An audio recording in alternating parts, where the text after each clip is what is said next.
서태지와 아이들이라는 가수 여러분 아시죠? 지금은 옛날 가수가 됐지만 대중문화의 인식을 바꿔놓은 그런 가수라고 평가되어지고 있죠. 근데 이 가수가 한국에서 활동하다가 한 1, 2년 동안 한국을 떠났어요. 서태지가. 그러다가 한 1, 2년 만에 한국 땅을 다시 밟아요.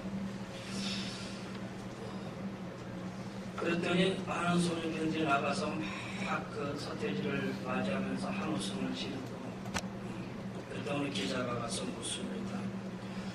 서태지가 오게 된 것은 어떻게 생각합니까? 그랬더니 이 학생이 하는 얘기가, 서태지와 한 하늘 아래에 있다는 것도 행복한데 지금은 한 땅을 밟고 있으니 정말 행복합니다.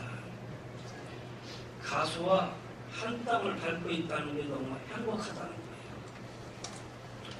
여러분, 우리 같은 성도끼리, 같은 여전대원끼리, 같은 구역대원끼리, 같은 찬양대원끼리 오늘 시간에 하나님 앞에 우리 교회에서 같은 시간, 같은 의자, 같은 땅, 같은 장소 이곳에서 하나님께 예배하니 행복하시나요? 옆에 분과 인사하시다. 함께 예배하니 감사합니다.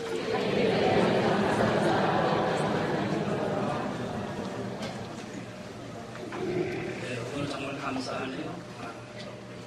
여기도 광주팀도 얼굴 보이고, 그 다음에 또 우리 1년 동안 여기 나가왔던 우리 민지 집사도 얼굴 보이고, 여러분들 얼굴 보니까 좀. 자, 오늘 십자가 네 번째 말씀을 함께 나누려고 합니다. 오래전 멕시코에 있었던 이야기입니다. 그 마을에 한 어머니와 딸이 살고 있었는데 어머니가 병이 들렸어요. 병에 들린 어머니를 열심히 간호하면서 어머니 회복을 위해서 기도하던 이 소녀가 어머니의 약초를 구하려고 약초를 펴러 갔어요. 약초를 펴는 가운데에 이렇게 보니까 약초가 한 낭떠러지 언덕 밑에 있는 거예요.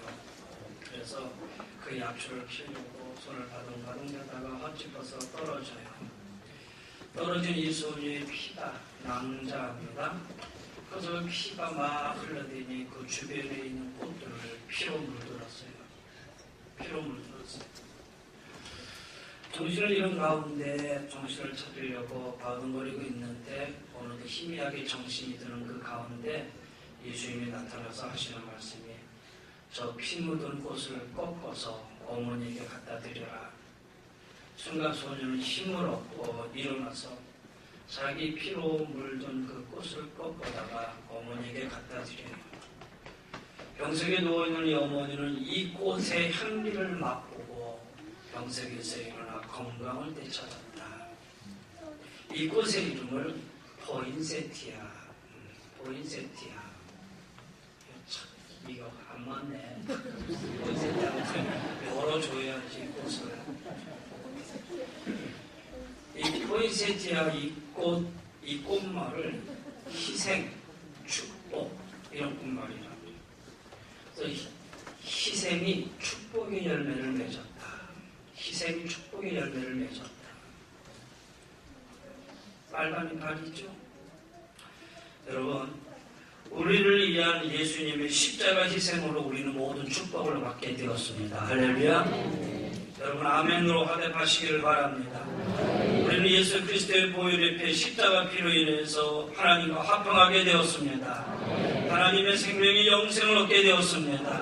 하늘의 기쁨인 안식을 누리게 되었습니다. 이런 모든 부유함과 행복을 경험하고 하늘의 영광 가운데 살 수 있는 축복이 우리 가운데 임하게 되었다라는 얘기예요. 여러분 오늘 본문을, 긴 본문은 아니지만 이렇게 보면 유난히 반복되어지는 말씀이 있어요. 말미암아. 그렇죠? 이 말미암아라는 단어가 반복되고 있어요. 이 오늘 본문에서만 해도 한 5번 나와요. 그의 피로 말미암아, 그로 말미암아, 그의 아들의 죽으심으로 말미암아, 그의 살아나심으로 말미암아, 그리스도로 말미암아. 말미암아 5번이나 강조되고 있어요. 그러면 무엇으로 말미암았다는 얘기입니까? 예수님의 십자가에서 흘린 피로 말미암아. 할렐루야. 그 피로 인해서, 주님의 십자가 흘리신 피로 인해서 우리에게 임한 축복이 얼마나 크고 놀라운지를 반복하면서 우리에게 강조하고 있어요. 그렇다면 예수 그리스도의 피가, 십자가의 보혈의 피가 우리에게 가져다 축복이 무엇이냐? 오늘 본문을 통해서 세 가지를 말씀드리려고 그래요. 자, 8절 9절 읽겠습니다. 시작. 우리가 아직 죄인 되었을 때에 그리스도께서 우리를 위하여 죽으심으로 하나님께서 우리에 대한 자기의 사랑을 확정하셨느니라. 그러면 이제 우리가 그의 피로 말미암아 의롭다 하심을 받았으니 더 그로 말미암아 진노에서 구원을 받을 것이니. 첫째, 하나님의 그리스도의 피로 얻은 우리의 축복은 우리가 의롭다 하심을 받았다. 의롭다 하심을 받았다. 여러분, 죄는 하나님의 진노하심과 심판 아래 놓이게 됩니다. 아담과 이브가 하나님의 불순종함으로 인해서 인간에게는 모든 고통과 죽음이 찾아오게 되었어요. 그 이후에 인간은 이 죄의 문제를 해결해 보려고 나름대로 양식껏 살려고도 노력해보고 엄격한 법을 정해서 법대로 하면 살면 되겠지만 법을 어길 시에는 중벌을 주기도 하고 나름대로 선행을 쌓아 죄를 희석시켜버리는 예도 써봤고, 그러나 아담 이후에 지금까지 이 죄 문제를 해결할 수 있는 방법은 없었다라는 거예요. 그래서 성경은 모든 사람은 다 죄인이며 죄 가운데 멸망하게 되었다라고 우리에게 선언하고 있는 것이죠. 그래요. 아무리 몸부림을 쳐봐도, 아무리 노력을 해봐도 우리의 힘으로 우리의 죄의 빚을 갚을 수는 없는 거예요. 프랑스의 비롱이라는 장군이 있었어요. 그가 이제 질병이 걸려서 죽게 되었을 때입니다. 자기가 마지막 죽음을 앞두고 친구들을 다 모아놓고 이 비룡이라는 장군이 얘기합니다. 내가 하나님 앞에, 내가 이 국가와 그 다음에 국왕폐 앞에, 그리고 사회에 내가 진빚을 다 갚지 못하고 이제 죽게 되었다. 그래서 울먹으면서 이 얘기를 하니까 옆에 있던 친구가 아주 부드럽고 진지한 목소리로, 이보게나 그만두게. 아무리 애써도, 다시 말해서 네가 아무리 건강하게 오래 살아도 결국은 다 못 갚을 것이 있어요. 그렇게 말했다고요. 여러분, 그래. 인류 역사 가운데 수많은 사람들이 스스로의 힘으로 죄값을 지불하고 어려워지려고 몸부림쳤지만은 모두가 다 실패하고 말았어요. 오늘 성경은 얘기합니다. 우리가 아직 연약할 때에, 우리가 아직 죄인 되었을 때에 그리스도께서 이 땅에 오심으로 우리에게 길을 열어놓으셨다. 하나님은 그 아들 예수 그리스도를 우리에게 보내셔서 대속의 길을 열어주시고, 그리고 십자가에서 피 흘려 죽게 하셨다는 거예요. 그래서 이 십자가의 보혈을 믿고 회개하는 자를 하나님이 의롭다 하시고 하나님의 심판과 진노에서 하나님이 면해 주셨어요. 하나님의 심판과 진노를 거둬가셨다는 거예요. 여러분, 이것이 죄를 해결하는 방법이에요. 이걸 가리켜 가스펠 복음이라고 말하는 거예요. 의롭다 하심을 받았다라는 이 말이 바로 이런 의미다라는 거예요. 더 이상 죄인이 아니고 너는 하나님의 심판, 하나님의 진노에서 면제받은 자다라고 인정받는 걸 얘기하고 있는 거예요. 여기 의롭다 하심이라는 말은 사실 법정 용어 아닙니까? 죄인이 있어요. 가운데 재판장이 있어요. 검사가 있어요. 변호사가 있어요. 검사가 일어나서 이 죄인에 관해서 죄를 열거합니다. 이 사람 이러이러한 죄를 졌습니다. 그럼 이 사람 이러이러한 중벌을 받아야 됩니다. 옆에 변호사가 일어나서 얘기합니다. 그래도 이 사람은 그래도 죄에 대해서 이러이러를 회개하고 있으니 용서해 주십시오. 가운데 그 말을 다 듣고 있던 재판장이 판결을 내립니다. 너는 이제 무죄. 그게 바로 의롭다함을 인정받았다라는 거예요. 재판장이 다 듣고 너는 이제 죄가 없다. 이 말은 무슨 얘기냐면 옆에 사탄이 일어나서 우리를 향해서, 하나님을 향해서 우리를 막 정죄합니다. 보세요. 저 사람이 이 땅에서 이러한 죄를 졌습니다. 저 사람이 죄치자 저지른 죄와 불법이 이렇게나 많습니다. 그렇기 때문에 죽어 마땅합니다. 그런데 옆에 서 계시던 변호사이신 예수님이 일어나십니다. 뭐라고 얘기하시냐면, 재판장님 보세요. 그래서 내가 저 사람을 위해서 내가 십자가에서 담당하고 다 죽지 않았습니까? 저 사람의 죄를 내가 대신 받지 않았습니까? 그러니 저를 다시 심판할 수는 없는 겁니다. 가운데 계신 재판장이신 예수님, 하나님이 다 들으시고 최종 판결을 내리십니다. 그래, 무죄. 넌 이제 의롭게 되었어. 이것이 바로 의롭다함을 인정받았다는 것. 이걸 교리적으로 칭의라고 얘기하는 것. 마틴톤이 이걸 가르쳤어. 죄인은 의인이라고 얘기하고 있어요. 죄가 없어서 의인이 아니라 하나님이 의롭다 인정해 주셔서 의인이라는 거예요. 의롭다 인정해 주신 것은 내가 예수 그리스도를 믿음으로 인해서 그 안에서 내가 용서를 받았다라는 얘기죠. 오늘 성경 얘기합니다. 이제 우리가 그의 피로 말미암아 의롭다 하심을 받았으니 라는 거예요. 더 나아서 마가복음 10장 45절에 인자가 온 것은 섬김을 받으러 함이 아니요 도리어 섬기려 하고 자기 목숨을 많은 사람의 대속물로 주려 함이니라. 의롭다 하심이 법적 용어로 하면 대속물이라는 단어는 상업적 용어입니다. 장사꾼들이 시장에서 물건값을 어떤 값을 요구할 때 쓰는 말입니다. 구약에서는 이 대속물이 어느 범죄자의 보상으로 짐승을 대신 내줄 때 그것을 속죄했다라고 얘기하는 거예요. 그리고 주 1세기에 와서는 사람을 잡아서 노예시장에 가서 팔잖아요. 그래서 이 노예를 살 때 내가 이 노예를 대신해서 임금 이렇게 돈을 지불했다 했을 때 그걸 대속이다라고 얘기를 하는 거예요. 그런데 예수님은 십자가 위에서 자신의 목숨을 다 내주고 우리들을 죄와 사탄의 권세에서 우리를 자유케 하셨다. 우리를 대신해서 십자가에서 자기 몸을 다 내어놓으셨다라는 거예요. 그래서 대속물이 되신 거예요. 사탄의 손에 있는 우리를 하나님이 예수 그리스도의 보혈의 피로 인해서 그 대속사하시고 우리를 구해주셨다라는 거예요. 그래서 골로새서 1장에 그가 우리를 흑암의 권세에서 건져내사 그의 사랑의 아들의 나라로 옮기셨으니 그 아들 안에서 우리가 구속 곧 죄사함을 얻었도다라고 말씀하고 있습니다.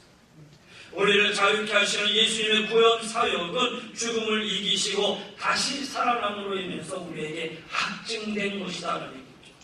사랑하는 여러분, 예수 그리스도의 십자가의 보혈로 우리는 의롭다함을 받은 줄 믿습니다. 두 번째 축복입니다. 10절 말씀입니다. 시작. 곧 우리가 원수 되었을 때 그의 아들의 죽으심으로 말미암아 하나님과 화목하게 되었은즉 화목하게 된 자로서는 더욱 그의 살아나심으로 말미암아 구원을 받을 것이다. 두 번째는 예수 그리스도의 십자가의 은혜로 하나님과 화목하게 되었다. 그리스도의 십자가 보혈로 하나님과 화목하게 되었다. 여러분, 죄는 관계를 깨뜨려요. 아담에게 들어온 죄는 하나님으로부터의 관계가 깨졌을 뿐만 아니라 아내와 자녀와의 관계도 깨어지고 심지어는 자기 자신과의 관계에서도 깨뜨려지고 말았다라는 거예요. 그래서 그 죄는 하나님과 원수되게 하였다고 그랬어요.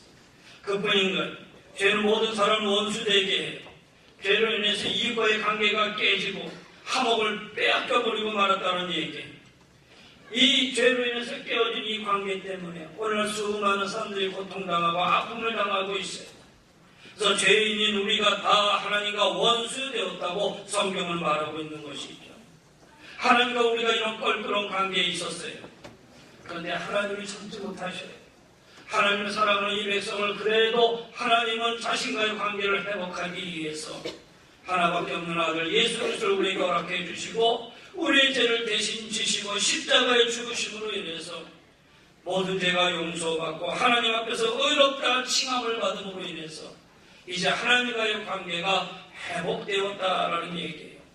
그 관계가 곧 화목하게 되었다라는 얘기죠.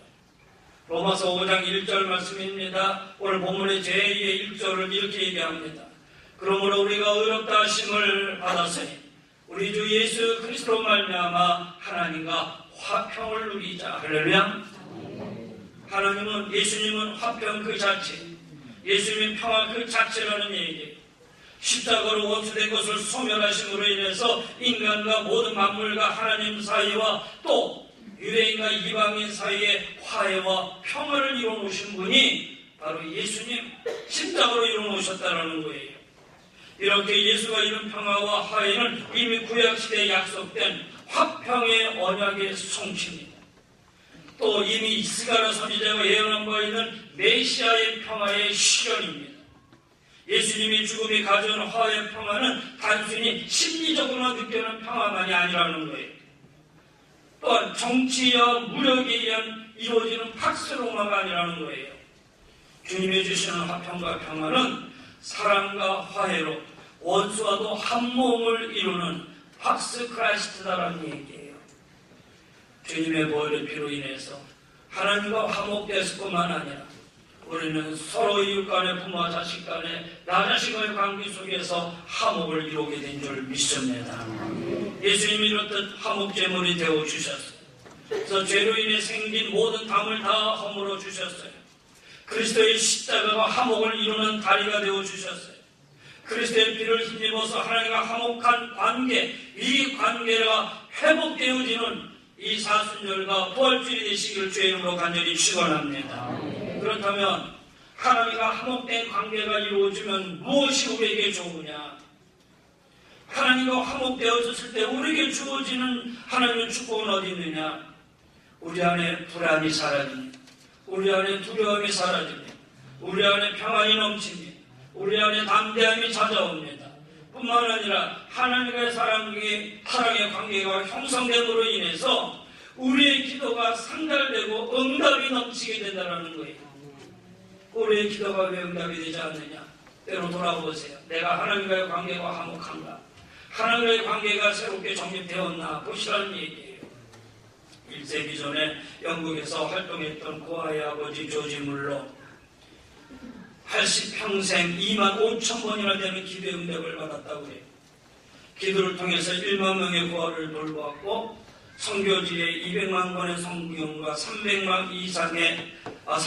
권 이상의 신앙도서를 보냈고 10만 명 이상의 주일학생을 교육했다고 해요.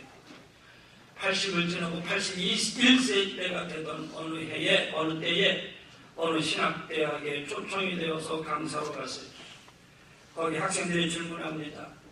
조지 물러 목사님, 당신이 이렇게 행했던 많은 일은 어디에서 나오는 힘입니까?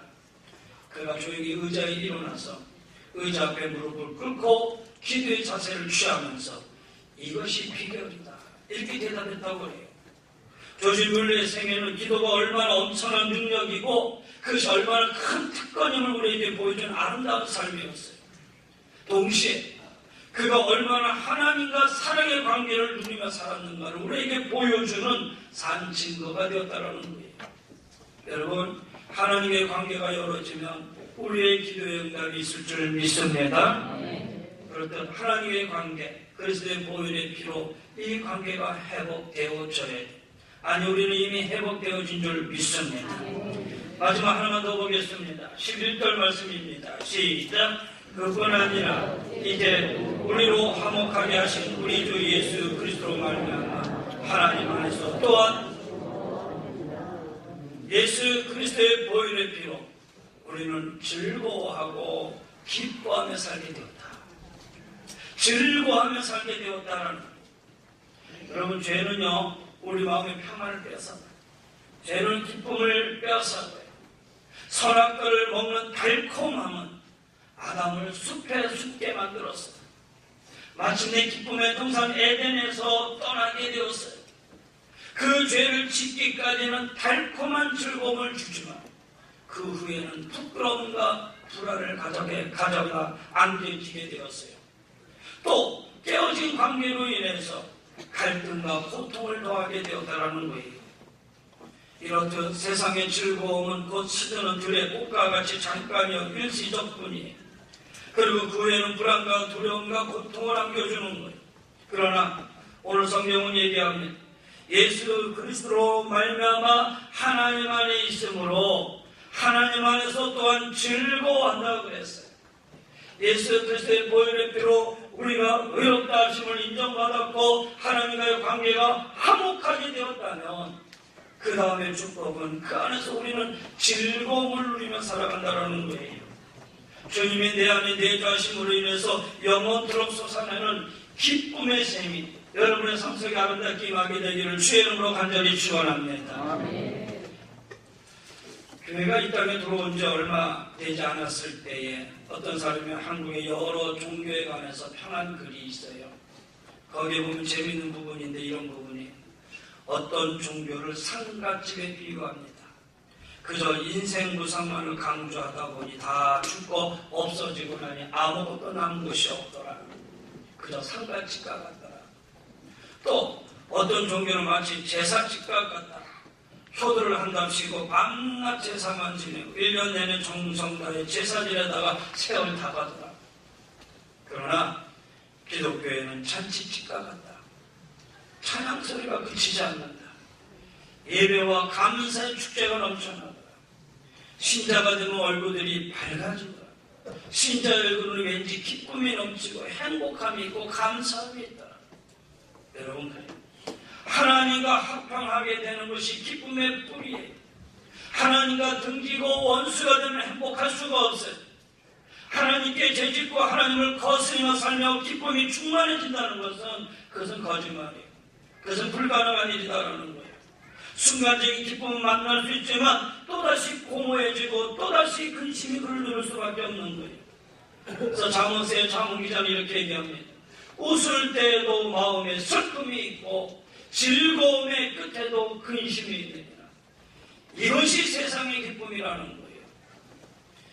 그러나 기쁨의 근본은 하나님 안에 있어요. 하나님과 화목하는 데 있다는 거예요. 여러분 누가복음 15장에 보세요. 탕자의 얘기가 나옵니다.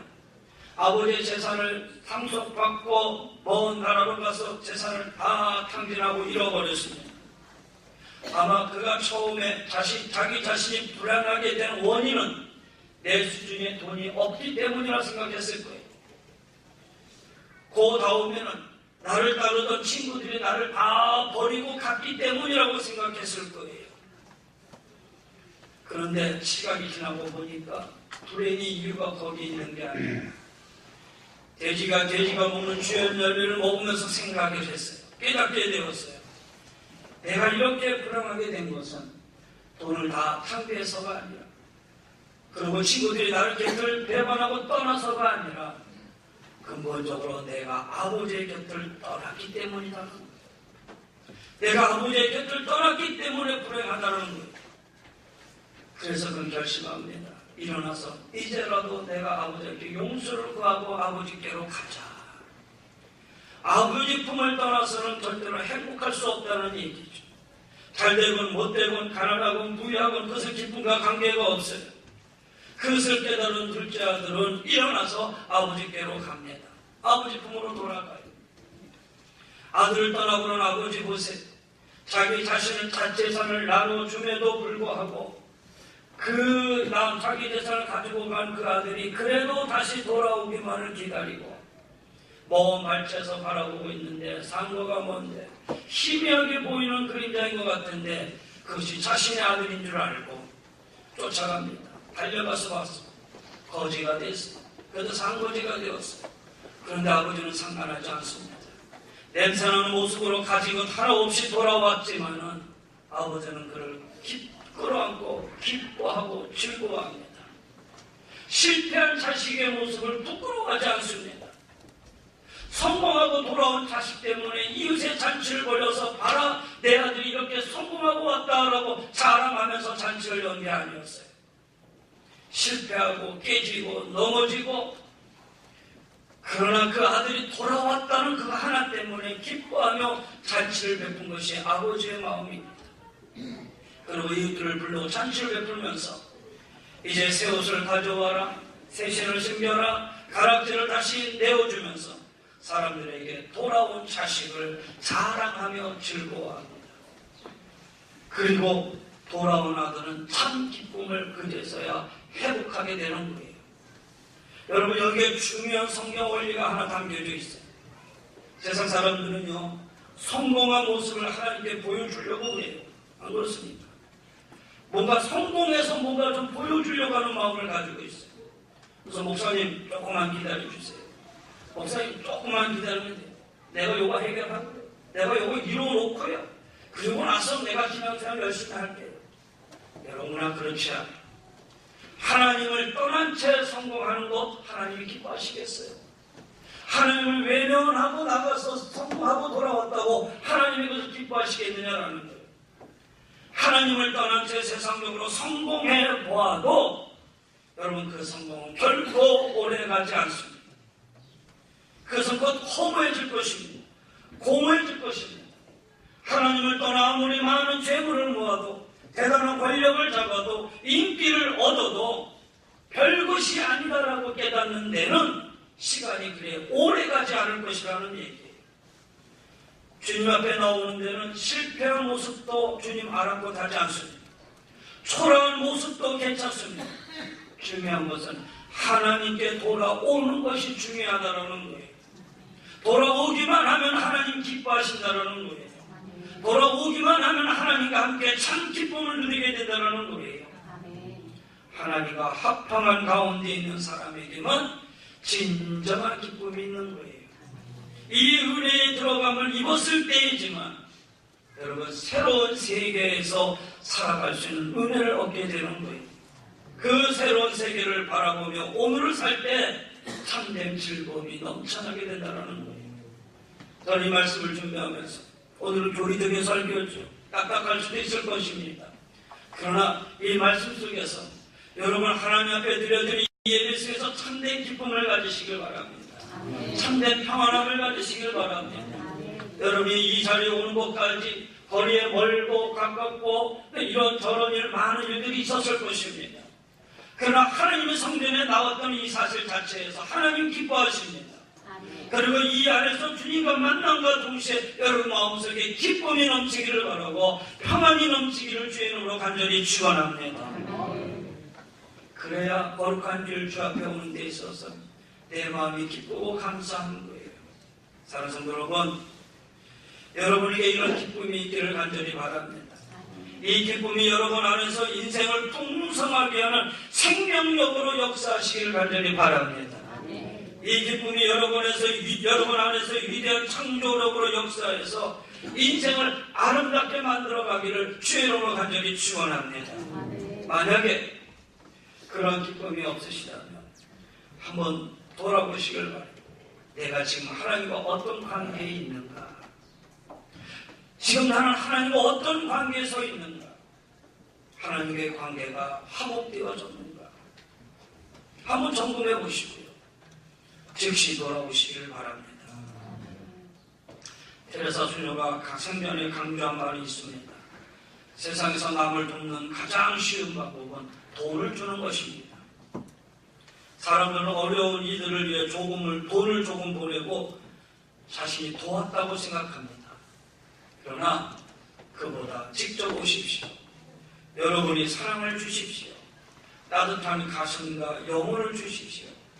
와서 땀 흘리며 섬겨주는 것이 필요합니다.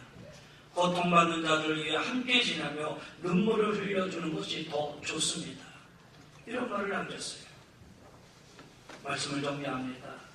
우리 예수님, 우리를 의롭게 하시려고 천국 부자를 포기하셨습니다. 우리를 화목하게 하시려고 낮은 이 땅에 찾아오셨습니다. 우리로 즐겁게 살게 하시려고 십자가 지시고 피 흘리셨습니다. 그 피로 말미암아 우리는 생명을 얻었습니다. 하나님의 사랑받는 자녀가 되었습니다. 하나님의 유혹을 받았습니다. 사랑하는 성도 여러분, 그리스도의 피가 결코 헛되지 않도록 의롭게 사시기를 바랍니다. 화목하게 사시기를 바랍니다. 즐겁게 사시기를 바랍니다. 그리스도의 피로 말미암아 의롭게 되었으니 그리스도의 십자가의 피로 말미암아 하나님과 화목하게 되었으니 그리스도의 십자가의 피로 말미암아 하나님 안에서 즐거워하느니라. 이런 은혜가 우리 성도들의 삶 속에 아름답게 임하게 되는 사순절의 시간이 되시기를 주의 이름으로 간절히 권면하며 축원합니다. 기도하십시오.